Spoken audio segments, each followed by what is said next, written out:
Hello friends, welcome back to our channel with a new interesting story. कहानी की शुरुआत में हम एक ब्राइड को भागते हुए देखते हैं और उसके पीछे मिस्टर बो और उसके मैनेजर भी जा रहे हैं। तभी ब्राइड कॉल पे मुझे जल्दी से रूम नंबर बताओ, वो कौन से रूम नंबर पे है, कल हमारी शादी है और वो मुझे आज चीट कर रहा है, उसे शर्म नहीं आती। सीढ़ियों पे वो अपने चप्पल्स और अपना क्राउन फेंक के जल्दी से लिफ्ट की तरफ भागती है। जैसे ही वो लिफ्ट में एंटर करती है, उसके पीछे मिस्टर बो और उसके मैनेजर भी उस लिफ्ट में चले जाते हैं। तभी उसे रूम नंबर का पता चलता है 8106 में आपको जाना है। ये सुनकर मिस्टर बो का मैनेजर कहता है, सर हमें भी तो इसी रूम नंबर पे जाना है। तभी मिस्टर बो और चिंची आपस में एक दूसरे को देखते हैं और वो एक दूसरे के बारे में सोचते हैं, क्या इतना हैंडसम होने के बाद भी इसे चीट किया जा रहा है। तभी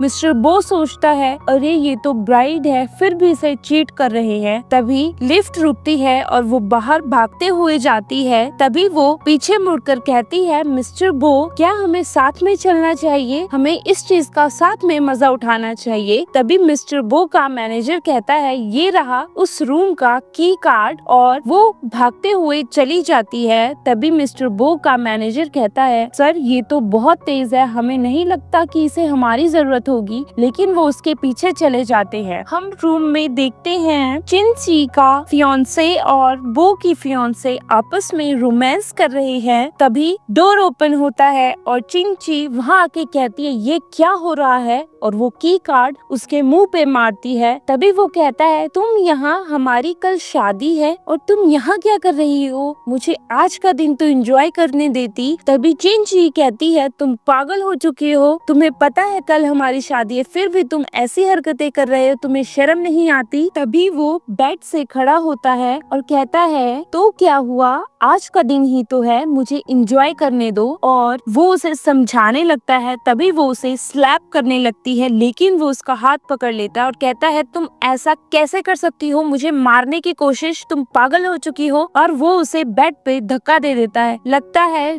जो हम कल वेडिंग नाइट मनाने वाले थे, हमें वो आज ही मना लेनी चाहिए। और वो उसके साथ जबरदस्ती करने लग जाता है और वो कहती है, हटो, दूर हटो मुझसे, मुझे अपने गंदे हाथों से मत छुओ, तुम पागल हो चुके हो, हटो साइड। लेकिन वो नहीं सुनता और वो उसे जबरदस्ती करने लगता है और उनकी वीडियो बो की फियांसे बनाने लगती है और कहती है, जो बहुत अच्छा पोज आ रहा है, तुम्हारी कल शादी है, उसमें ये पोज बहुत काम आएंगे। और वो चिंची का मजाक उड़ाने लगती है। तभी वहाँ बो की एंट्री हो जाती है और वो जल्दी से आके उसे धक्का दे देता है। जल्दी से चिंची को बेड से उठाता है और उसे अपना कोट दे देता है। तभी वहाँ पे बो की फियांसे कहती है, ओहो मेरा फियांसे भी यहाँ है, अच्छा उसे भी एंजॉय करना है। इस बीच जो कहता है, चिंची तुम ऐसा कैसे कर सकती हो, तुम किसी और को यहाँ कैसे ले आ सकती हो, कल हमारी शादी है और तुम मेरे साथ ऐसा बिहेव कर रही हो, जल्दी से अपने कपड़े उतारो और मेरे पास आ जाओ, नहीं तो कल हमारी शादी तो नहीं होने वाली, मैं तुमसे शादी नहीं करूँगा। तभी बो की फियांसे कहती है, चिंची तुम्हारे पास काफी अच्छा मौका है, तुम्हें कर लेना चाहिए, क्योंकि तुम्हें तुम्हारे ग्रैंडफादर को तो बचाना ही पड़ेगा। जैसे ही उन्हें पता चलेगा तुम्हारी शादी नहीं हुई, उन्हें शौक लगेगा और उनकी डेथ हो जाएगी, तुम्हें उन्हें बचाना चाहिए। तभी चिंची उसके मुंह पे थप्पड़ लगा देती है और कहती है, तुम्हें ये बात कहने की हिम्मत कैसे हुई। तभी वो लड़की कहती है, तुमने मुझे क्यों मारा। तो वो कहती है, मैं तुम्हें दोबारा मार सकती हूँ। तभी वो लड़की कहती है, जो मेरी हेल्प करो। तभी जो कहता है, चिंची तुम पागल हो चुकी हो, लेकिन वो उसे बीच में ही रोक देता है, उसे हाथ लगाने की जरूरत मत करना। तभी चिंची बो को कहती है, मैं तुम्हारे लिए तुम्हारी फियांसे को हैंडल करती हूँ और तुम इसे हैंडल करो। और वहाँ पे वो दोनों एक दूसरे की फियांसे को मारने लग जाते हैं। तभी चिंची जो से कहती है, कल की शादी वैसे ही होगी जैसे मैंने सोचा था, लेकिन दूल्हे तुम नहीं होंगे। वो मिस्टर बो की तरफ देखती है और कहती है, क्या कल आप रॉयल कोर्ट होटल आ सकते हैं, मिसिंग ग्रूम, मैं आपका वेट करूंगी शादी के लिए। और वो दोनों वहाँ से बाहर चले जाते हैं। तभी वो बाहर उसे कहती है, मैं आपका इंतजार करूंगी। तभी वो कहता है क्यों, तुम मेरा इंतजार क्यों करोगी, हमारा शादी करने का कोई रीजन भी है। तभी वो कहती है आपकी फियांसे ने आपके ऊपर चीट किया, मेरे फियांसे ने मेरे ऊपर चीट किया, हम दोनों को इस चीज की जरूरत है, तो आप कल 10 बजे वहाँ पे आ जाना। तभी वो कहता है और कुछ, तो वो कहती है मैं बोल्ड हूँ, स्मार्ट हूँ और यहाँ तक मैं किचन में भी अच्छी हूँ, एक अरेंज मैरिज में कम से कम मैं आपको चीट नहीं करूंगी। तभी वो ओके बोलता है और उसके हाथ में एक पेन ड्राइव दे देता है। तो वो कहती है ये क्या है। तभी वो कहता है शायद तुम्हें कल इसकी जरूरत पड़े, और वहाँ से चले जाते हैं। तभी चिंची पीछे से आवाज लगाती है रॉयल कोर्ट होटल टाइम से पहुँच जाना। तभी हम देखते हैं कि मिस्टर बो और उनके मैनेजर आपस में बात कर रहे हैं। मैनेजर कहता है सर क्या आप कल सच में शादी करने वाले हैं। तभी वो कहता है क्यों, ऐसा क्यों नहीं हो सकता। तभी वो कहता है वैसे लड़की स्मार्ट और बोल्ड तो है, हमें कर लेनी चाहिए। तभी मिस्टर बो कहता है तुम ऐसा करो, एक अच्छी सी रिंग फाइनलाइज कर दो और उसे खरीद लेना, और वो वहाँ से चला जाता है। नेक्स्ट डे वेडिंग हॉल में काफी लोग बैठे हैं और वो एक दूसरे से बात कर रहे हैं। अभी तक मिस्टर जो यहाँ क्यों नहीं आए, क्या वो इस शादी से पीछे हट गए हैं। तभी वहाँ मिस्टर जो की एंट्री होती है। उन्हें देखकर सब आपस में बात करने लगते हैं। ओह मिस्टर जो तो आ गए। चिंची के पेरेंट्स जल्दी से उसके पास जाते हैं और उसे ग्रीट करते हैं। मिस्टर जो आप यहाँ हैं, आज से हम एक ही फैमिली बन जाएंगे। तो मिस्टर जो कहता है ये आपको किसने कहा, और वो जाके स्टेज पे खड़ा हो जाता है और कहता है मैं यहाँ सिर्फ अपनी एंगेजमेंट तोड़ने आया हूँ। तभी सब गॉसिप करने लगते हैं। हमें लगा ही था कि हुई फैमिली की बेटी के साथ कुछ न कुछ गड़बड़ तो होने ही वाली है। लो ये हो ही गई। चिंची भी वहाँ आ जाती है और सोचती है पहले इसने मुझे चीट किया, अब ये सब लोगों के सामने मेरी बेइज्जती कर रहा है। तभी उसकी मॉम कहती है ऐसा क्यों, ये सब क्यों हो रहा है। तभी मिस्टर जो कहता है मेरे फेस की तरफ देखिए, ये सब कल आपकी बेटी ने किया था। और तभी चिंचिंग के फादर आके उसे थप्पड़ लगा देते हैं और कहते हैं तुमने ऐसा क्यों किया, तुम पागल हो चुकी हो। तभी उसकी मॉम कहती है मिस्टर जो प्लीज आप ऐसा मत कीजिए, ये आपसे माफी मांगेगी, जैसा आप कहेंगे ये वही कहेगी। तभी मिस्टर जो कहता है अच्छा ये माफी मांगेगी। तभी वो कहती है हाँ जो तुम कहोगे। तो मिस्टर जो कहते हैं इसे घुटनों के बल आकर मुझसे माफी मांगनी होगी। तभी वो मना कर देती है। तभी उसकी सिस्टर कहती है तुम्हें ये करना ही होगा हमारी क्यू फैमिली के लिए। तभी वो कहती है तुम्हें इतनी ही टेंशन है तो तुम क्यों नहीं शादी कर लेती। ये सुनकर चिंची के डैड आते हैं और उसे थप्पड़ लगा देते हैं और कहते हैं तुम्हें शर्म भी है, तुम बात क्या कर रही हो। तभी वो कहती है आपकी नजर में कभी मेरी अहमियत ही नहीं, आपको तो बस चिंची से ही प्यार है। और वो वहाँ से स्टेज की तरफ चली जाती है और कहती है मैं ये एंगेजमेंट तोड़ती हूँ। तो सब गॉसिप करते हैं ये कैसी लड़की है, ये मिस्टर जो से एंगेजमेंट तोड़ रही है, जो कि जो फैमिली के प्रेसिडेंट है, ये पागल हो चुकी है। वो सामने डोर की तरफ देख रही थी और सोचती है 11 बज चुके हैं, शायद वो नहीं आएगा। तभी वो कहती है ये शादी का हॉल आज यहीं पे खत्म होता है। तभी वहाँ मिस्टर बो आ जाते हैं। 1 मिनट रुको, और वो आके उसके पास चले जाते हैं और उसके हाथ से पेन ड्राइव लेते हैं और कहते हैं मैंने तुम्हें एक कार्ड दिया था, तुमने अभी तक उसे प्ले नहीं किया। तभी वो अपने मैनेजर से कहते हैं इसे प्ले करो। जैसे ही वो प्ले होता है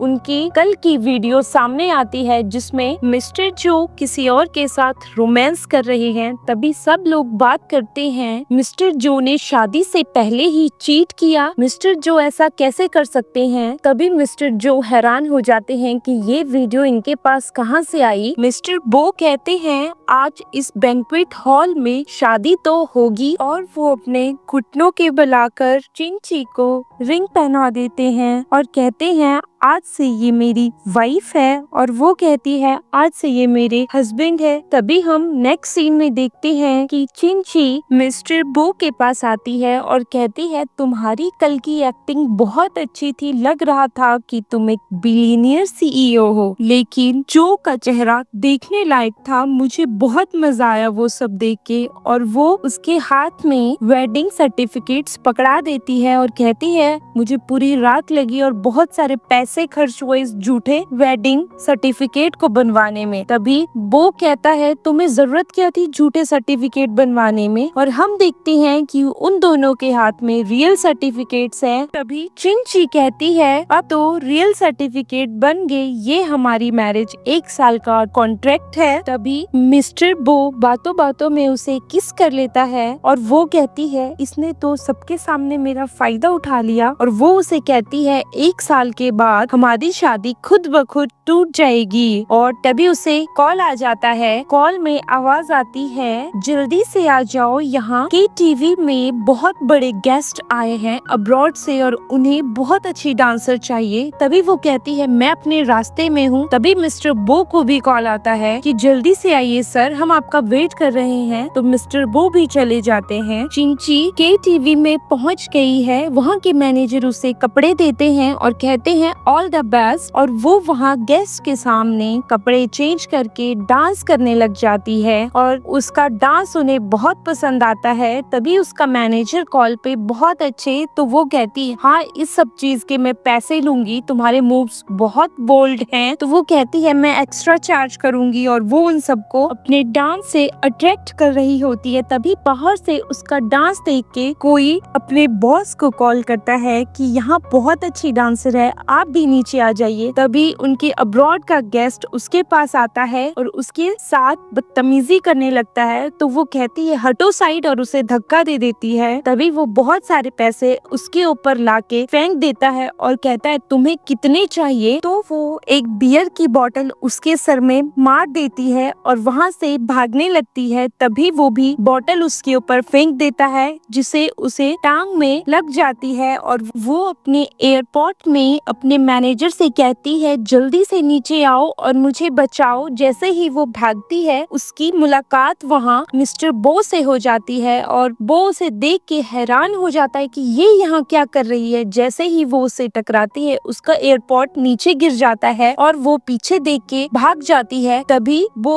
उसका एयरपोर्ट उठा लेता है और अपने कान पे लगा देता है। तभी उसे मैनेजर की आवाज आती है कि आपको ज्यादा तो नहीं लगी। तभी हम देखते हैं कि वो क्लब से बाहर आके भाग रही है और कहती है ये बेवकूफ लड़के मेरे पीछे क्यों पड़ गए हैं, मुझे समझ नहीं आती। तभी उसे वहाँ मिस्टर बो बचा लेते हैं और उसे गले से लगा लेते हैं। जैसे ही वो गुंडे उसे देखते हैं और कहते हैं ये तो बहुत क्यूट कपल है, लगता है वो यहाँ नहीं है, हमें यहाँ से जाना चाहिए, और वो वहाँ से चले जाते हैं। तभी हम देखते हैं मिस्टर बो उसे घर ले आते हैं और उसका ट्रीटमेंट करने लगते हैं। मिस्टर बो उससे कहते हैं तुम वहाँ क्या कर रही थी, वैसी जगह किसी लड़की का जाना सेफ नहीं होता। तभी वो चुप हो जाती है और कुछ नहीं कहती। तो मिस्टर बो कहते हैं मैं तुमसे कुछ पूछ रहा हूँ, तुम मुझे बताओगी। तो वो दवाई लगाते लगाते उसके नजदीक आ जाते हैं और उसकी टांग को हर्ट करने लग जाते हैं और कहते हैं मैंने तुमसे कुछ पूछा। तो वो कहती है मिस्टर बो मुझे लग रही आउच, बहुत दर्द हो रहा है। तो वो साइड हट जाता है। तो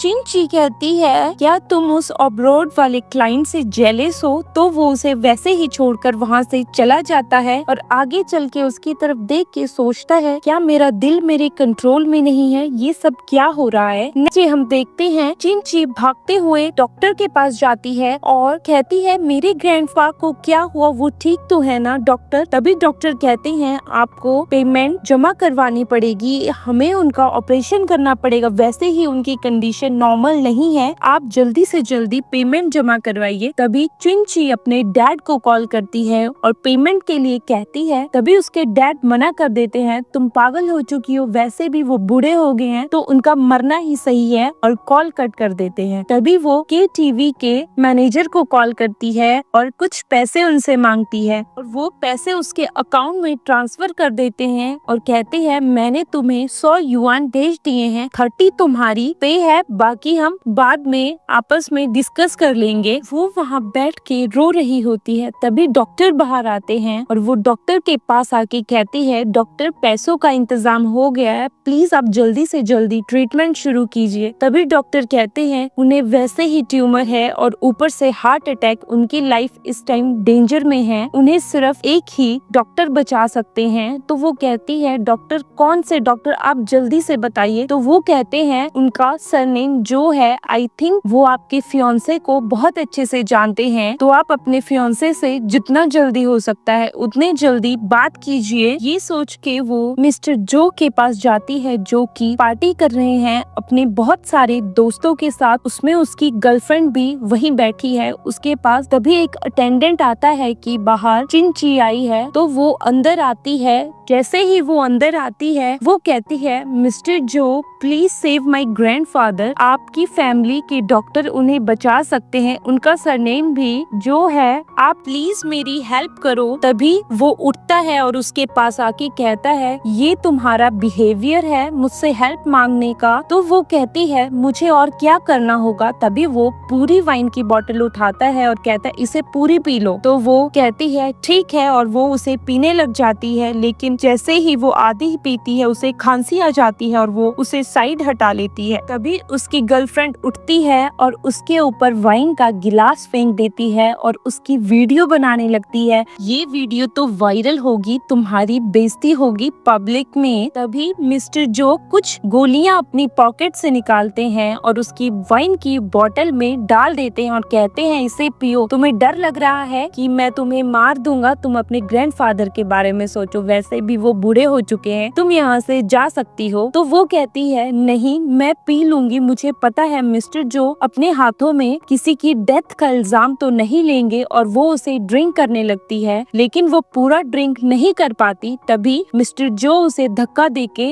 काउच में फेंक देते हैं और जबरदस्ती उसे ड्रिंक पिलाने लगते हैं। तभी हम देखते हैं मिस्टर बो के पास वो वीडियो पहुंच जाती है। जैसे ही वो वीडियो देखते हैं वो अपने मैनेजर से कहते हैं जल्दी से कार निकालो, और वो वहां पहुंच जाते हैं। और वो जैसे ही डोर ओपन करते हैं वो देखते हैं कि मिस्टर जो उसके साथ बदतमीजी कर रहे हैं, उसे जबरदस्ती ड्रिंक करवा रहे हैं और वो उसे धक्का देके पीटना शुरू कर देते हैं। तभी मैनेजर कहता है सर चिंची तो बेहोश हो चुकी है, हम देखते हैं वो हॉस्पिटल में है। तभी मैनेजर उसके पास आके कहता है सर चिंची के ग्रैंडफादर बहुत ज्यादा बीमार हैं, जिस वजह से मिस्टर जो के पास गई थी, क्योंकि जो के फैमिली डॉक्टर उन्हें बचा सकते हैं। तभी मिस्टर बॉय अपने मैनेजर से कहता है जितना जल्दी हो सकता है तुम डॉक्टर का अरेंजमेंट करो, और पूछता है कि चिंची की हालत कैसी है। तो हम देखते हैं कि चिंची को होश आ गया है और बॉय उसके पास खड़ा है। तभी वो पूछती है बॉय मैं कहाँ हूँ, क्या मैं के टीवी में हूँ, मेरे ग्रैंडपा कहाँ हैं, वो कैसे हैं। तभी वो कहता है डोंट वरी, उनका इलाज हो रहा है, उन्हें डॉक्टर मिल चुके हैं, लेकिन तुम मुझे ये बताओ क्या मैं मर चुका हूँ या मैं तुम्हारे लिए कुछ भी नहीं हूँ। तुमने मुझे एक बार भी बताना जरूरी नहीं समझा। और जो मिस्टर जो ने कहा तुम वो सब करती रही, तो वो चुप हो जाती है और वो एक्टिंग करने लगती है कि मेरे पेट में दर्द हो रहा है। जोई प्लीज ऐसे मत देखो एरोगेंट फेस से। हम देखते हैं कि वो और जोई डॉक्टर से मिलते हैं। तभी डॉक्टर उन्हें बताते हैं कि ग्रैंडपा की कंडीशन काफी अच्छी है, अब आप उनसे मिल सकते हैं। तभी वो दोनों ग्रैंडपा से मिलने जाते हैं। तभी वो ग्रैंडपा को देख के कहती है आई एम सो हैप्पी कि आप ठीक हो। तभी वो कहता है हाँ बेटा, तुमने मुझे इस बार फिर से बचा लिया और तुमने मेरी सर्जरी करवाई। तभी वो कहती है इसमें मेरा हाथ नहीं, इसमें बोई का हाथ है, मीट माय हस्बैंड, ये बोई है। तभी ग्रैंडपा खुश हो जाते हैं, तुमने अपने लिए लड़का ढूंढ ही लिया। लेकिन वो उन दोनों के बीच में कुछ अजीब सी चीजें देखते हैं। तभी वो चिंची को कहते हैं तुम डॉक्टर के पास जाओ और मेरी रिपोर्ट्स चेक करो, और वो चली जाती है। तभी वो बोई से बात करते हैं और कहते हैं मुझे पता है कि तुम्हारी मैरिज झूठी है। तभी वहाँ चिंची आ जाती है और कहती है ग्रैंडपा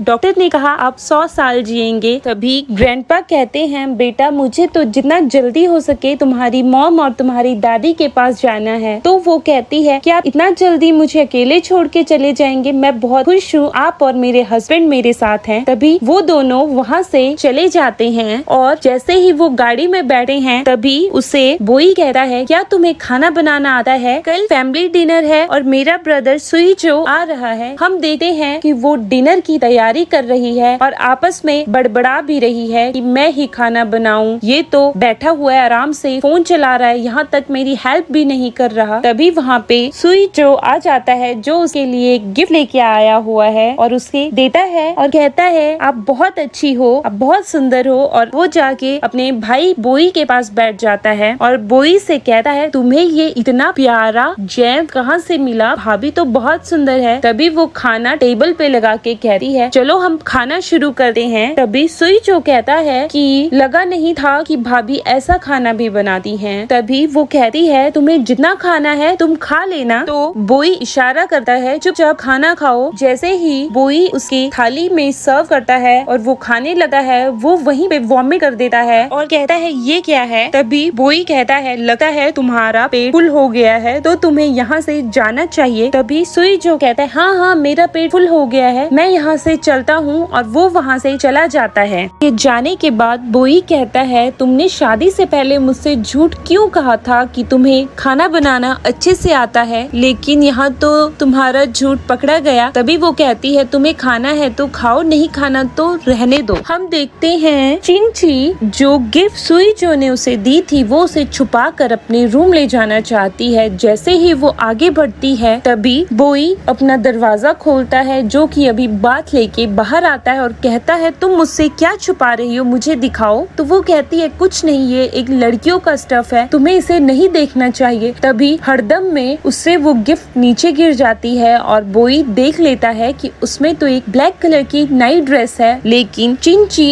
एकदम से उसे उठा लेती है और बोई उसके करीब आके कहता है तुमने तो आज बहुत झूठ बोले, तुम तो एक नंबर की लायर हो। तभी वो कहती है मेरा हार्ट इतनी जोर से बीट क्यों कर रहा है, ये मेरे नजदीक क्यों आया है। तभी वो उसे किस कर लेता है। तभी वो सोचती है इसके इतने करीब आने से मेरा हार्ट इतने जोर से बीट क्यों कर रहा है। नेक्स्ट डे हम देखते हैं चिंची हॉस्पिटल में है। तभी उसके ग्रैंडमा उसे बताते हैं कि मैंने अपनी सारी प्रॉपर्टी तुम्हारे नाम कर दी है। तभी मैनेजर उसे फाइल देके कहता है मिस प्लीज आप इसे साइन कर दीजिए। तो उसके ग्रैंडमा कहते हैं मेरे लिए तुम ही क्यू फैमिली की प्रिंसेस हो और मैं चाहता हूँ मेरे जाने के बाद तुम क्यू ग्रुप को संभालो और मैं जानता हूँ तुम उसे बहुत ऊंचाइयों पे लेके जाओगी। तभी वो मैनेजर के साथ बाहर आ जाती है और वो कहती है ग्रैंडपा ने ऐसा क्यों किया। तभी का मैनेजर कहता है कि ग्रैंडफादर के बाद कंपनी की हालत बहुत ज्यादा खराब है, वो बैंकक्रप्ट होने वाली है, उन्हें पूरा भरोसा है कि आप उसे संभाल सकते हो, इसीलिए उन्होंने आपको ये रिस्पॉन्सिबिलिटी दी है। तभी वो कहती है ठीक है तुम मेरा कल इंतजार करना, कल मैं ऑफिस आऊंगी।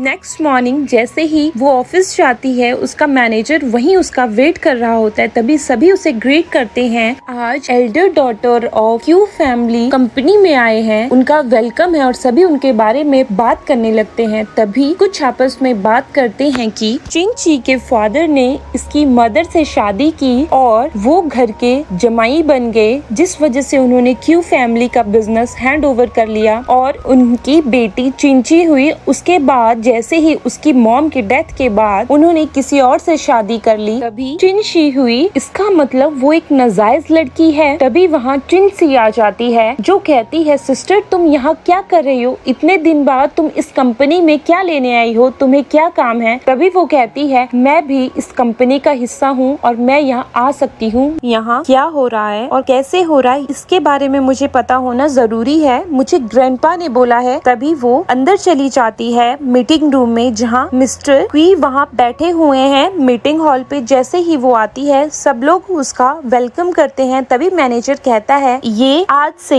न्यू डायरेक्टिंग मैनेजर है, आई होप आप इनको कॉपरेट करेंगे। तभी वहाँ पे चिंची आ जाती है। तभी उसके डैड कहते हैं ये दोनों लेडीज आज से यही काम करेगी। तभी उसके डैड सोचते हैं मैंने इतनी मेहनत की इस कंपनी को ऊपर ले जाने के लिए, लेकिन उस बूढ़े ने इसको सारी प्रॉपर्टी दे दी, मुझे बैकआउट कर दिया, मैं ऐसा कभी होने नहीं दूंगा। तभी वहाँ पे मीटिंग स्टार्ट हो जाती है, सब लोग अपनी चेयर्स पे बैठ चुके हैं। बाद में हम देखते हैं चिंची बाहर आती है अपने मैनेजर के साथ, लेकिन उसे वहाँ पे चिंची मिल जाती है जो उसे कहती है तुम्हें इस कंपनी से दूर रहना चाहिए। तभी चिंची कहती है ये कंपनी मेरे नाना की है और इसे मेरे नाना ने मेहनत से बनाया है, तुम तो वैसे भी एक नाजायज लड़की हो, और बोल के वहाँ से चली जाती है। तभी सभी लोग बात करने लगते हैं कि इस बार तो असली प्रिंसेस जीत गई। तभी वो बाहर जाके अपने मैनेजर से कहती है कि क्यू ग्रुप के क्या हाल हैं। तभी वो कहता है कि बहुत बुरे हाल हैं, तभी आपके ग्रैंडफादर ने आपको कंपनी ज्वाइन करने के लिए कहा। सेकंड मिस हाइजीन ग्रुप के साथ अच्छे टच में हैं, इसीलिए वो खुद को ज्यादा बताती हैं कि मैं क्यू ग्रुप का ज्यादा अच्छे से ख्याल रख सकती हूँ। लेकिन मास्टर ने सोचा था कि जो फैमिली के साथ अगर रिश्ता बन जाता है तो ये क्यू ग्रुप के लिए बहुत अच्छा होगा, लेकिन उनसे रिश्ता टूट गया, जिस वजह से आज हमारा क्यू ग्रुप बहुत ही बुरे दौर से गुजर रहा है। तभी वो कहती है जो ग्रुप और हाइजीन ग्रुप में से किसे हमें ज्यादा प्रेफरेंस देनी चाहिए, तो वो कहता है कि दोनों में से किसी का भी साथ मिल जाए तो वो अच्छा होगा, लेकिन वो कहती है अगर हम वांटिंग ग्रुप से कोई प्रोजेक्ट लेके आए तो वो कहता है इससे अच्छी बात तो होगी नहीं। तभी वो दोनों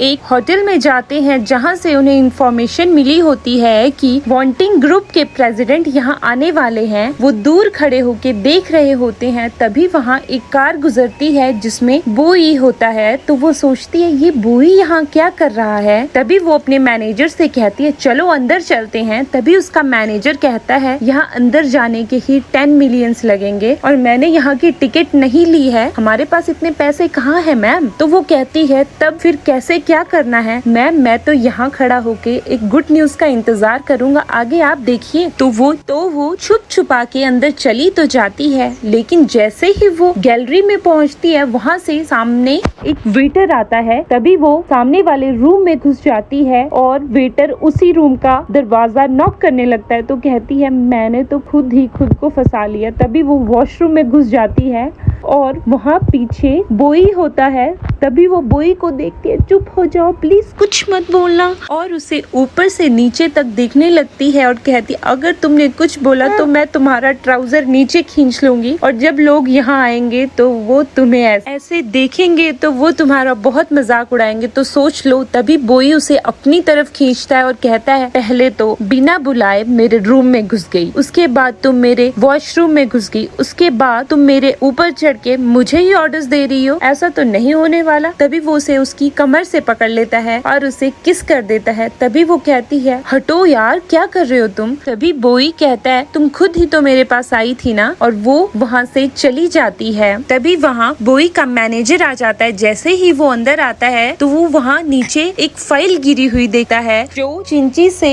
गिर गई होती है। तभी वो फाइल उठा के बोई को दे देता है और कहता है सर आपके गले में क्या हुआ, ये निशान कैसा। तभी बोई कहता है ये कैट का स्क्रैच है। तभी मैनेजर कहता है लगता है वो कैट बहुत ज्यादा वाइल्ड थी, और बोई उस फाइल को देखने लगता है। तभी वो अपने मैनेजर से कहता है इस कंपनी के लिए तुम प्रोजेक्ट तैयार करो, और वो कहता है ओके मास्टर। तभी वो लिंक ग्रुप को कॉल करता है और हाइजीन ग्रुप का प्रोजेक्ट उन्हें दिलाने की बात करता है। तभी दूसरी तरफ हम देखते हैं कि चिंशी अपनी मॉम के पास बैठी है। तभी उसे कॉल आता है। जैसे ही वो कॉल अटेंड करती है उसे पता चलता है कि हाइजीन ग्रुप ने उसके साथ डील करने के लिए हाँ कर दी है और कहा है ये वांटिंग ग्रुप का फैसला है। तभी वो खुश होकर अपनी मॉम को सब कुछ बताती है और कहती है मॉम, वांटिंग ग्रुप की तरफ से हाइजीन ग्रुप ने हमारे साथ कॉन्ट्रैक्ट साइन करने के लिए कहा है, पर मैं इस बारे में सोच रही हूँ कि वांटिंग ग्रुप को मैं इतने टाइम से अप्रोच कर रही थी लेकिन वो हमेशा मना करते थे, ऐसा क्या हुआ कि वो आज मान चुके हैं। तभी उसकी मॉम कहती है तुम बहुत इंटेलिजेंट और सुंदर हो, तुम ही इस ग्रुप की असली प्रिंसेस हो, और वो खुश हो जाती है। नेक्स्ट डे हम देखते हैं कि सब लोग मीटिंग हॉल में बैठे हैं। तभी वहाँ चिंची भी बैठी है। तो चिंशी कहती है मैं हाइजीन ग्रुप का प्रोजेक्ट प्रपोजल लेके आई हूँ और वो हमारे प्रपोजल के लिए मान चुके हैं, ये बहुत ही खुशी की बात है। तभी वो चिंची को देख के कहती है तुम तो बहुत टाइम से वांटिंग ग्रुप के साथ प्रोजेक्ट करना चाहती हूँ, उसका क्या हुआ। तभी चिंची को कॉल आता है और वो मीटिंग हॉल छोड़कर हॉस्पिटल चली जाती है। पीछे से सब लोग उसके बारे में बात करते हैं कि ये कैसी प्रिंसेस है जो इस टाइम क्यू ग्रुप को ऐसे छोड़ के चली गई जब क्यू ग्रुप को उसकी सबसे ज्यादा जरूरत थी। तभी वोटिंग होती है कि इस प्रोजेक्ट को आगे कौन लीड करेगा। जो इस प्रोजेक्ट को लीड करेगा वही अब क्यू ग्रुप को भी लीड करेगा। तभी सब वोट्स चिंची को मिल जाते हैं। हम हॉस्पिटल में देखते हैं डॉक्टर चिंची को कहते हैं आई एम सॉरी, हम आपके ग्रैंडपा को नहीं बचा सके, आप उनके फ्यूनरल की तैयारी करो। तभी वो दुखी होके उस बेड पे बैठ जाती है जहाँ उसके ग्रैंडपा लेटे हुए रहते थे,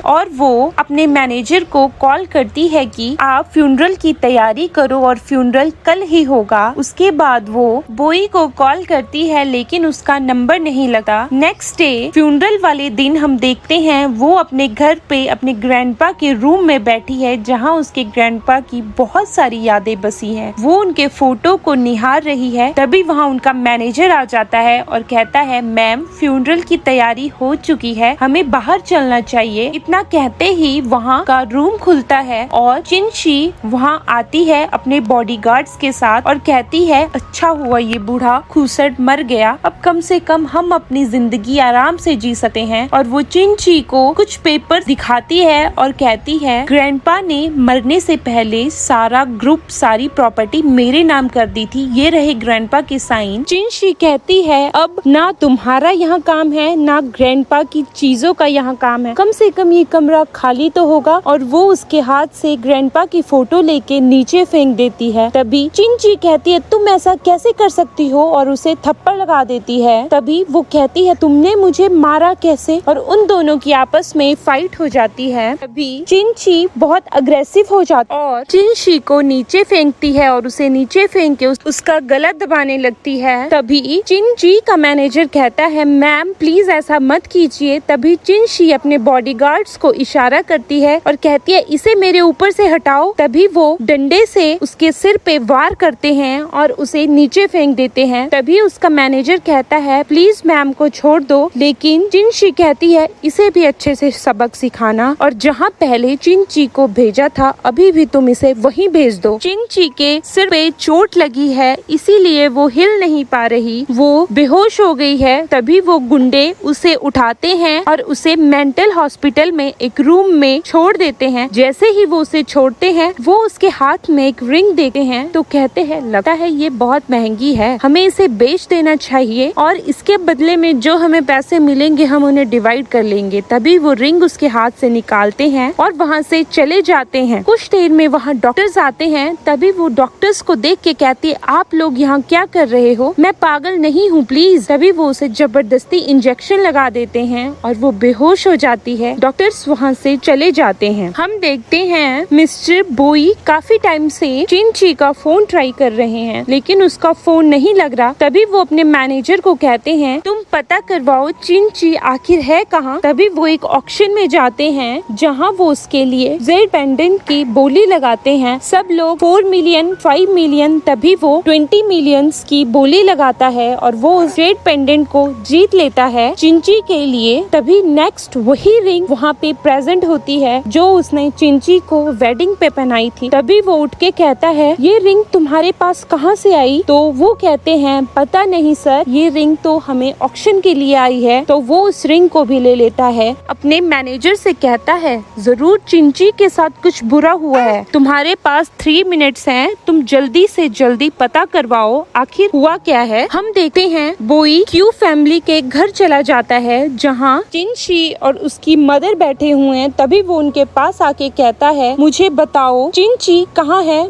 जितना जल्दी हो सकता है मुझे उतने जल्दी बताओ। तभी वो कहती है, हमें क्या पता वो कहाँ है, आजकल वैसे भी वो हमें बता के कुछ नहीं करती है। तभी वो चिंची के गले में चाकू रख देता है और कहता है, मैडम अब तो आप बताएंगी ना। तो वो कहती है, हमें नहीं पता। तभी वो उसके गले में थोड़ा जोर से चाकू रखता है, जिस वजह से उसके गले से ब्लड निकलने लगता है। तभी वहाँ बोई का मैनेजर चिंची के मैनेजर के साथ आता है, जिसको बहुत बुरे तरीके से पीटा गया है, और वो उसे सारी बात बता देता है कि ग्रैंडपा के फ्यूनरल के दिन चिंची ने उसके ऊपर हमला किया और उसे मेंटल हॉस्पिटल पहुंचा दिया। तभी चिंची की मॉम कहती है कि चिंची मेंटल हॉस्पिटल में है। तभी वो उन्हें छोड़ के जल्दी से मेंटल हॉस्पिटल भागता है। हम देखते हैं मेंटल हॉस्पिटल में 2 डॉक्टर्स फिर से चिंची को ट्रीटमेंट देने के लिए आए हैं। वो चिंची को बहुत हैवी डोज का इंजेक्शन लगा देते हैं। जैसे ही वो दोनों वहाँ पहुँचते हैं, वो डॉक्टर्स को देखते हैं। बोई का मैनेजर उन डॉक्टर्स को वहाँ से भगा देता है और वो देखता है कि कौन सा इंजेक्शन चिंची को दिया गया है, और वो दोनों उसे हॉस्पिटल ले आते हैं। कुछ देर बाद हम देखते हैं बोई का मैनेजर बोई के पास आता है और उसे कहता है, आपको पता है चिंची को जो हैवी डोज दिया गया है वो मेंटल पेशेंट्स को दिया जाता है। आई होप मैम जल्दी से ठीक हो जाएं, क्योंकि अभी उनकी कंडीशन ठीक नहीं है। कुछ देर में हम देखते हैं कि बोई चिंची के पास खड़ा है और उससे पूछता है, तुम ठीक हो ना। तभी उसे होश आता है, हाँ मैं ठीक हूँ। तभी वहाँ नर्स आती बताती है कि हमें आपके ब्लड का सैंपल चाहिए। चिंची इंजेक्शन देख के बहुत ज्यादा डर जाती है और कहती है मुझे प्लीज इंजेक्शन नहीं लगाना, क्योंकि उसके दिमाग में वही सब बातें घूम रही हैं जो उसके साथ हुआ था। तभी बोई कहता है कोई बात नहीं, मैं तुम्हारे साथ हूँ, तुम लगवा लो। तभी वो नर्स उसका खून निकाल के वहाँ से चली जाती है। तभी चिंची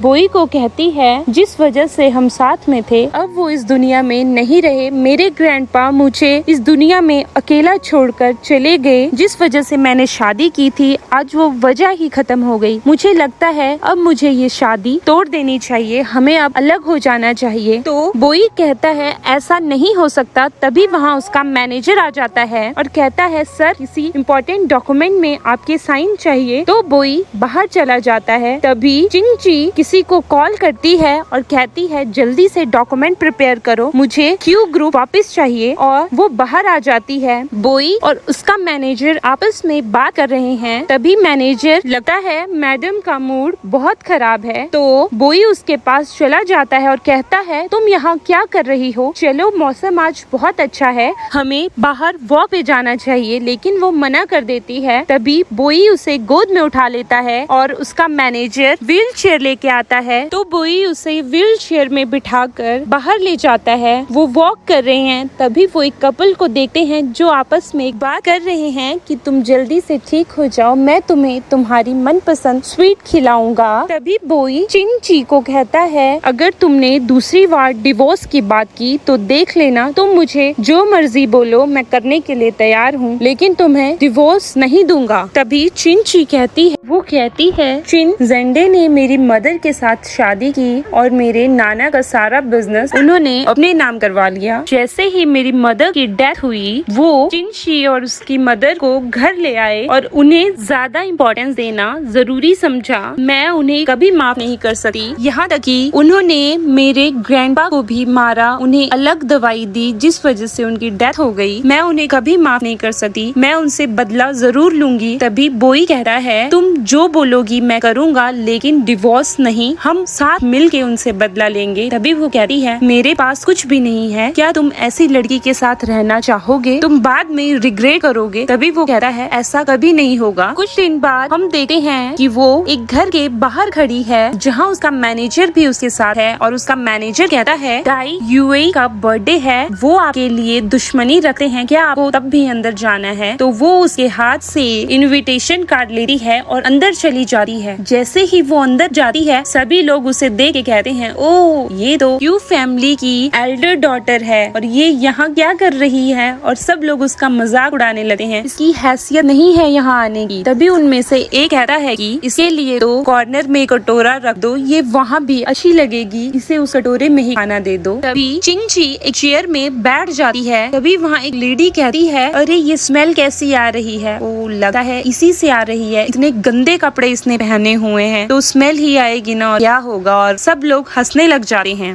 मिस डाई कहती है चिंची क्या तुम्हें मैनर्स नहीं है, तुम बैठ गई, तुम्हें पहले टोस्ट चेयर करना चाहिए था। तो वो उठी है और उसके पास जाके टोस्ट चेयर करने लगी है। तभी मिस डाई उसकी ड्रेस के ऊपर वाइन गिरा देती है और कहती है अरे सॉरी मुझसे गलती से हुआ, लेकिन ये है ही कितने, इसके लिए तो $50 काफी होंगे, और वो उसके हाथ में पैसे दे देती है। तभी सब लोग कहते हैं अरे $50 भी बहुत ज्यादा है, ये इसके लिए बहुत हो जाएंगे, लेकिन वो उन पैसों को क्रश कर देती है। तभी डोर ओपन होता है और मिस्टर बोई अंदर आता है और कहता है ये मैं क्या सुन रहा हूँ, तुम इससे ऐसे बात कैसे कर सकती हो, अच्छा तुम इसकी ड्रेस की कॉस्ट लगा रही हो, ठीक है तुम लगाओ, मैं देखता हूँ तुम दे पाओगी या नहीं। इसके हाथ में जो रिंग है वो 50 मिलियन की है और इसके गले में जो जे पेंडेंट है वो 20 मिलियन का है। तो वो हैरान हो जाती है, ऐसा नहीं हो सकता, ये सब फेक है, ये नकली है। तभी वहाँ उसका मैनेजर आता है और उन चीजों को ध्यान से देखता है कि हाँ ये सच में ये रिंग तो पूरी वर्ल्ड में एक ही है और ये 50 मिलियन की है, और ये जे पेंडेंट अभी ऑक्शन में 20 मिलियन का बिका था। तभी चिंची भी हैरान हो जाती है, इतने महंगे गिफ्ट ये कहाँ से ले आया। और मिस डाई कहती है ऐसा नहीं हो सकता। तभी बोई कहता है अब तुम्हें पे करना पड़ेगा। तो वो कहती है मैं पे नहीं कर सकती, ये तो एक गरीब परिवार से है, इसके पास इतने महंगे गिफ्ट कैसे आए। तभी बोई कहता है तुम पे कर रही हो या तो दई ग्रुप अभी बैंकक्रप्ट हो जाएगा, और वो कॉल करता है कि दई ग्रुप के साथ जो भी वो अभी अपनी पार्टनरशिप वापस ले लो। तभी वो कहती है तुम होते कौन हो। तभी उसे कॉल आता है उसके डैड और वो कह रहे हैं कि दई ग्रुप अब बैंकक्रप्ट हो चुका है तो वो कहती है तुम हो कौन। तभी वो ही कहता है ये तुम्हारे बस की बात नहीं है, तुम सब यहाँ से चले जाओ। तो सब लोग वहाँ से चले जाते हैं। तभी चोंग चिंगलू वहाँ आके कहती है मिस आपकी ड्रेस बहुत गंदी हो गई है, इसे चेंज कर लो। और वो चेंज करने के लिए चली जाती है। तभी वो बोई से कहती है बोई बहुत टाइम बाद ये तुम आजकल कर क्या रहे हो। और वो बात करते करते बाहर आ जाते हैं। तभी सामने से चिंची भी आ जाती है और वो उसके पास चला जा रहा है और उससे कहता है तुम बहुत सुंदर लग रही हो। तभी चोंग चिंगलू कहती है ये तुम्हारी क्या लगी है। तभी वो कहता है सॉरी मैं भूल गया था तुम्हें इंट्रोड्यूस करवाना, ये मेरी वाइफ है चिंची। और कहता है तुम इस ड्रेस का पेमेंट ले लो। तभी वो कहती है हम चाइल्डहुड फ्रेंड है, तुम कैसी बात कर रही हो। तो वो कह रहा है ऐसा नहीं होता, मैं नहीं चाहता कि मेरी वाइफ को बुरा लगे। तो वो अपने मैनेजर को बुलाती है और कार्ड से पेमेंट करवा देती है और वो कार्ड उसे वापस दे देती है। तभी वो कार्ड चिंची के पास देता है और कहता है तुम इसे अपने पास रखो। तभी चोंग चिंगलू चिढ़ते हुए कहती है क्या फैमिली को तुम दोनों के बारे में पता है, क्या फैमिली को तुम्हारी शादी के बारे में कोई नॉलेज है। तभी वो कह रहा है इससे तुम्हारा कोई लेना देना नहीं। और वो दोनों वहाँ से चले जाते हैं। उनके जाने के बाद चोंग चिंगलू अपने मैनेजर से कहती है तुम चिंची के बारे में पता लगाओ ये है कौन। हम रात को देखते हैं कि चिंची और बोई साथ में बैठे हैं। चिंची लैपटॉप में कुछ काम कर रही है, वो क्यू ग्रुप के कुछ इम्पोर्टेंट डॉक्यूमेंट्स पढ़ रही है। तभी वहाँ बोई आ जाता है और कहता है तुम इसे पढ़ना बंद करो, इसे पढ़ के कुछ नहीं होगा और इनमें से कुछ पॉइंट्स को तुम डिलीट कर दो, तभी वो फायदे में रहेगा। तभी चिंची कहती है तुम्हें इतना कुछ कैसे पता, मुझे तो तुम्हारे बारे में डाउट ही हो रहा है। और वो एक दूसरे के और ज्यादा करीब आ जाते हैं। तभी बोई उसे किस कर देता है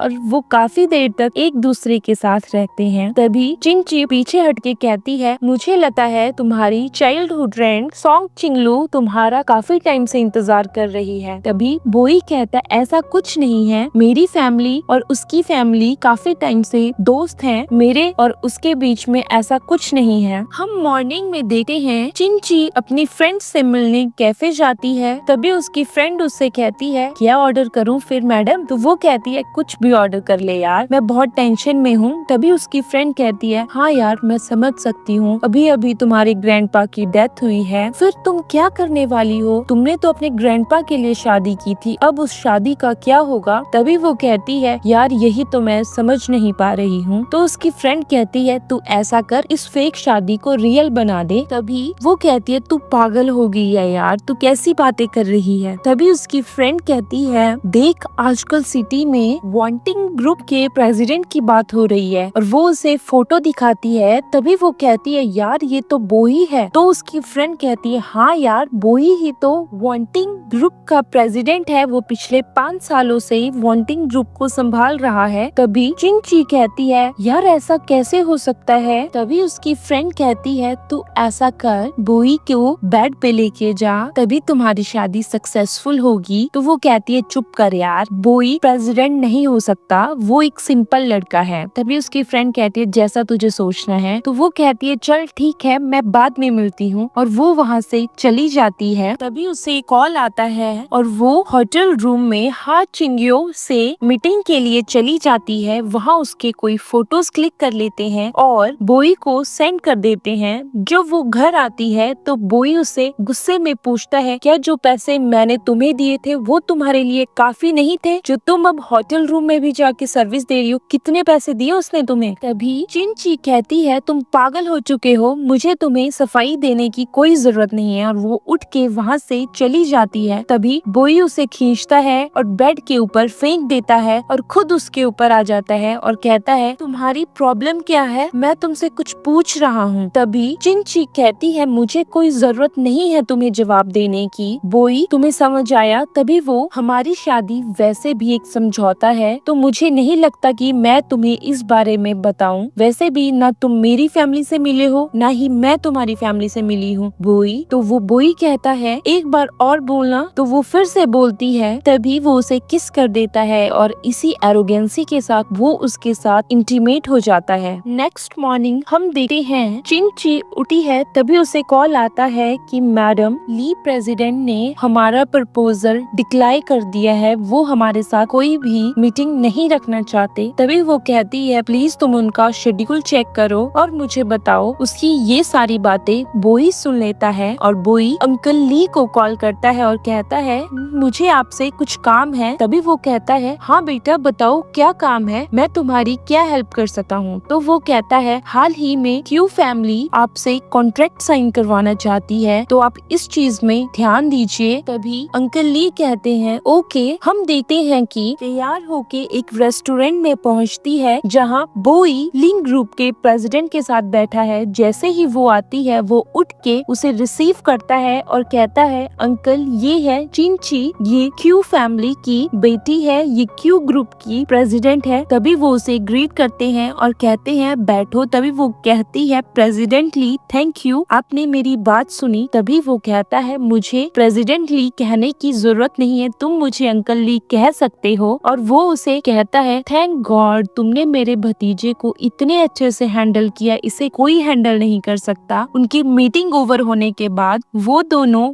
वॉक कर रहे हैं और साथ में बातें भी कर रहे हैं। तभी चिंची कहती है मैं मेरी बहन की तरह नहीं हूँ किसी प्रोजेक्ट के लिए किसी आदमी को सेड्यूस करूँ। तभी बोई कहता है तुम्हारे पास ऑलरेडी मैं हूँ, फिर भी तुम इतनी टेंशन क्यों लेती हो। तभी बोई कहता है वैसे भी मैं जो ग्रुप के प्रेसिडेंट से तो अच्छा ही हूँ। तभी चिंची कहती है यार तुम उसकी बात क्यों कर रहे हो, वो मेरा एक फॉल्ट था, मेरी उससे एंगेजमेंट होना सब मेरी ही गलती थी, मुझे पता ही नहीं था वो कैसा इंसान है। तभी चिंची को याद आता है कि कल उनकी किस बारे में बहस हुई थी। तभी वो कहती है मैं तुम्हें अपने और हाथ चिंगियाओं के बारे में बताना चाहती हूँ, क्या तुम मुझ पे बिलीव करते हो। तभी वो कहता है हाँ मैं तुम पे बिलीव करता हूँ। तभी वो कहती है मैं वहाँ बस उनके ग्रुप की मीटिंग के लिए गई थी ताकि वो थोड़े फंड्स रेज कर सके हमारी कंपनी के लिए। तभी वो कहती है मुझे एक और काम है, चलो मैं तुम्हें गाड़ी में बताती हूँ। तो बोई उसे गाड़ी में बिठा देता है और उसके पास आ जाता है। लगता है आज रात यहीं लगने वाली है और सीट डाउन करके उसके साथ इंटीमेट हो जाता है। नेक्स्ट मॉर्निंग चिंची वांटिंग ग्रुप में पहुंचती है और वो वांटिंग ग्रुप के प्रेसिडेंट से मिलने के लिए कहती है। तभी वहाँ का स्टाफ उसे कहता है आपको अपॉइंटमेंट लेनी होगी। तो वो कहती है मुझे अभी आप अपॉइंटमेंट दे दो। तो वो कहती है अभी आप यहाँ वेट कीजिए। उसे वेट करते करते नींद आ जाती है। तभी वहाँ बोई और उसका मैनेजर आ जाता है और बोई अपना जैकेट उतार के उसे ओढ़ा देता है और कहता है अगली बार ये गलती नहीं होनी चाहिए। तभी वहाँ स्टाफ की लड़की आती है और कहती है मिस्टर बो मीटिंग 10 मिनट में शुरू होने वाली है। तभी चिंची उठ जाती है और कहती है बोई तुम यहाँ क्या कर रहे हो, मुझे वांटिंग ग्रुप के प्रेसिडेंट से मिलना है। तभी वहाँ की स्टाफ कहती है यही तो है, लेकिन मैनेजर उसे बीच में ही रोक के वहाँ से भेज देता है। बोई कहता है मैं प्रेसिडेंट का असिस्टेंट हूँ। तभी मैनेजर सोचता है अगर ये असिस्टेंट है तो मैं क्या हूँ। हम देखते हैं कि वो किसी स्टाफ मेंबर को बोई की चेयर पे बिठाते हैं और उसकी मीटिंग चिंची से करवा देते हैं और चिंची वहाँ से चली जाती है। जब चिंची घर आती है तो उसकी फ्रेंड भी उसके पास होती है और कहती है यार मैं तुम्हारी बहन की तरह हूँ और तुम मुझसे इतनी सारी बातें छुपा रही हो, तुम पागल हो। तो वो कहती है कैसी बातें। तो वो कहती है मैंने तुम्हें फोटो भेजी है उसे चेक करो। तो वो फोटो कल रात की है जब वो बोई के साथ कार में बैठ रही है। तो वो कहती है यार तुम वांटिंग ग्रुप के प्रेसिडेंट के साथ हो और तुमने मुझे बताया भी नहीं, बोई को कैसा लगेगा यार, तुम शादी के बाद किसी और से अफेयर रख रही हो। तभी वो चुप हो जाती है और देखने लगती है कि ये असल में हो क्या रहा है और वो अपनी फ्रेंड को बताती है यार मैं बोई के साथ थी, इसका मतलब बोई ही वांटिंग ग्रुप का प्रेसिडेंट है और उसने मेरे साथ झूठ बोला। Oh shit. तभी उसकी फ्रेंड कहती है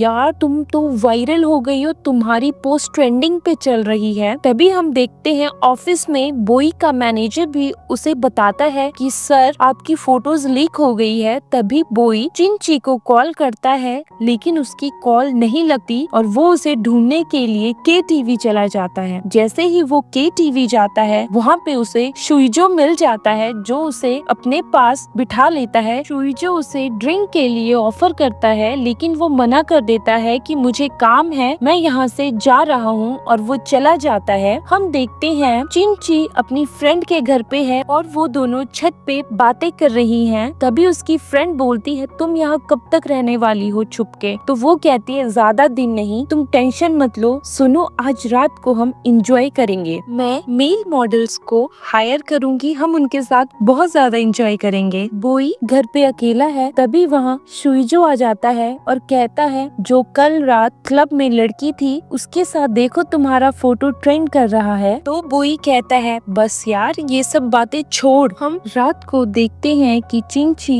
अपने फ्रेंड के साथ KTV क्लब में है और 6 मेल मॉडल्स उनके साथ एंजॉय कर रहे हैं, वो ड्रिंक कर रहे हैं। तभी वो कहती है यार इनकी पेमेंट कैसे होगी। तभी चिंची कहती है यार तू टेंशन क्यों ले रही है, बोई का कार्ड मेरे पास है, इससे हम पेमेंट कर देंगे। और वो एंजॉय करने लगती है। तभी बोई उस रूम के बाहर आके उसे देखने लगता है और उसे कॉल करता है। वो कॉल पिक करती है तो वो कहती है कि मैं घर पे हूँ और मैं सो रही हूँ। तभी बोई कहता है चलो हम बाहर चलते हैं कुछ ड्रिंक करने, तो वो मना कर देती है। तभी वो डोर की तरफ देखती है तो उसे बोई वहाँ दिखता है और वो उठ के उसके पास चली जाती है। वो लड़खड़ा रही है क्योंकि उसने ड्रिंक की है। तो वो बोई को कहती है तुम बहुत बड़े झूठे हो, और बोई उसे उठा लेता है और घर ले जाता है। नेक्स्ट मॉर्निंग हम देखते हैं वो बोई को उसका कार्ड वापस करती है कि मेल मॉडल्स के साथ तुम्हारे ऊपर जो गुस्सा था वो भी चला गया। तभी बोई उसे कुछ पेपर्स देता है और कहता है ये सब एविडेंस तुम्हारी बहन के ऊपर है, जो तुम्हारी बहन ने तुम्हारे साथ किया, ग्रैंडपा के साथ किया। आई होप इन एविडेंसेस के बेसिस पे उसे जेल तो आराम से हो जाएगी। तभी वो कहती है तुम मेरे लिए बहुत कुछ करते हो, और वो कार्ड लेने से भी मना कर देता है, तुम इसे अपने पास रखो। तभी वो कहती है नहीं मुझे इसकी जरूरत नहीं है, ये मेरी सेल्फ रिस्पेक्ट को हर्ट करेगा। तभी बोई कहता है मैं तुमसे प्यार करता हूँ तो मैं तुम्हें अपना कार्ड तो दे सकता हूँ। तभी वो कहती है जब मैं क्यू ग्रुप अच्छे से अपना लूंगी तो मैं तुम्हें क्यू ग्रुप को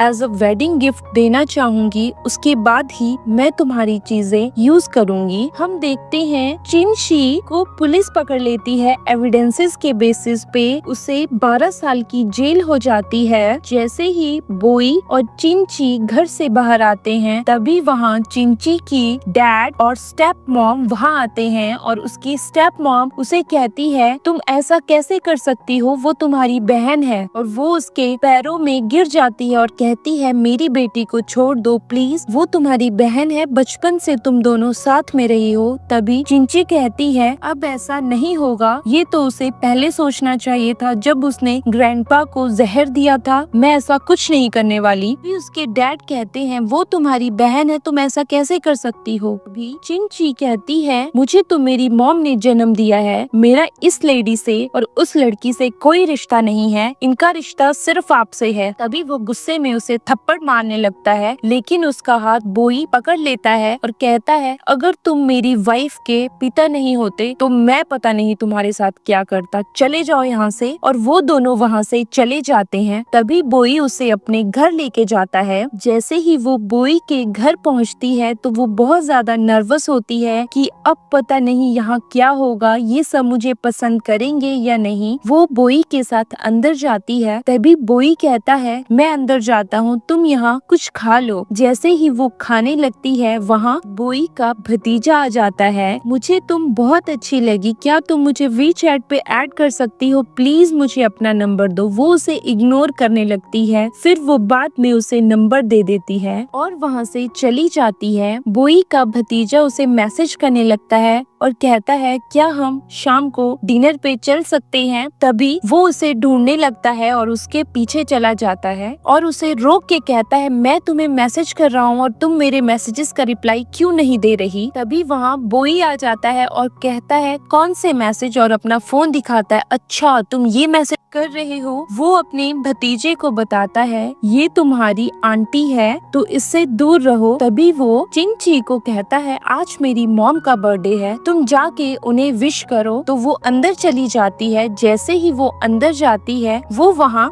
जाके बोई की मॉम को बर्थडे विश करती है। तभी वहाँ मिस चिंगलू भी उन्हें बर्थडे विश करती है और अपनी गिफ्ट दिखाती है कि मैंने ये आपके लिए लिया है, स्पेशली डिजाइन किया है। तो बोई की मॉम कहती है तुम कल ही ऑस्ट्रेलिया से आई हो और तुम्हें रेस्ट करना चाहिए, फिर भी तुम मेरे लिए इतना कुछ कर रही हो। तभी वो कहती है मुझे अच्छा लगता है आपके लिए कुछ करना। जब वो वो गिफ्ट चिंची देखती है तो वो कहती है ये तो किसी और ब्रांड का है, तुम इसे अपना ब्रांड कैसे बता रही हो। तब सॉन्ग चिंगलू कहती है खुद तो तुम कुछ नहीं लेके आई और मेरे गिफ्ट को ऐसा बोल रही हो, तुम्हें कैसे पता कि क्या फेक है और क्या रियल। तभी वो कहती है इसके ऊपर टैग लगा हुआ है, ध्यान से देखो। तभी बोई की मॉम भी वो सब देख लेती है। दरवाजे से कुछ लोग अंदर आते हैं बहुत सारे गिफ्ट्स के साथ और वो कहते हैं ये क्यू फैमिली की प्रिंसेस की तरफ से आपके लिए बर्थडे प्रेजेंट है। वो बहुत ज्यादा एंटीक पीस गिफ्ट में देती है। सब लोग उसकी तारीफ करने लगते हैं। तभी वहाँ बोई आ जाता है और बोई अपनी मॉम को विश करता है और ग्रेट करता है। हम देखते हैं बोई के फादर बोई को बुलाते हैं। तभी बोई और चिंची वहाँ आ जाते हैं तो बोई का फादर उसे नील डाउन होने के लिए कहता है। तभी बोई चिंची से कहता है तुम यहाँ से जाओ, तुम कुछ खा लो, तब तक मैं अभी आता हूँ। तभी वो कहते हैं तुमने डाई ग्रुप की बेटी के साथ रिश्ता क्यों तोड़ा, तुमने इतनी बड़ी बेइज्जती हमारी कैसे करवाई। और वो बोई को स्टिक से मारने लगते हैं और वो 2-3 बार उसे मार देते हैं। तभी वहाँ चिंची आ जाती है और कहती है प्लीज आप बोई को मत मारें, अगर आपको मारना है तो आप मुझे मार दें। तो उसके पापा कहते हैं ठीक है, जैसा तुम्हें ठीक लगे। जैसे ही वो उसे मारने वाले होते हैं तभी बोई कहता है ये प्रेग्नेंट है और इसके पेट में मेरा बच्चा है। तभी वहाँ बोई की मॉम आ जाती है, चिंची को पकड़ के खड़ा करती है और कहती है बेटा तुम ठीक हो ना, इसके पेट में हमारी फैमिली का बच्चा है और आप इसके साथ ऐसा कर रहे हैं। तभी वो सर्वेंट से कहती है इसके लिए कुछ अच्छा बनाओ, कुछ फ्रेश बनाओ। बाद में चिंची और बोई घर आ जाते हैं। तभी चिंची बोई से कहती है तुमने इतना बड़ा झूठ क्यों कहा, अब हम 6 महीने बाद बच्चा कहाँ से लेके आएंगे। तभी बोई कहता है अगर बोला है तो इसे सच तो करना पड़ेगा। इसी के साथ ये स्टोरी यहीं पे खत्म होती है। Thanks for watching our story.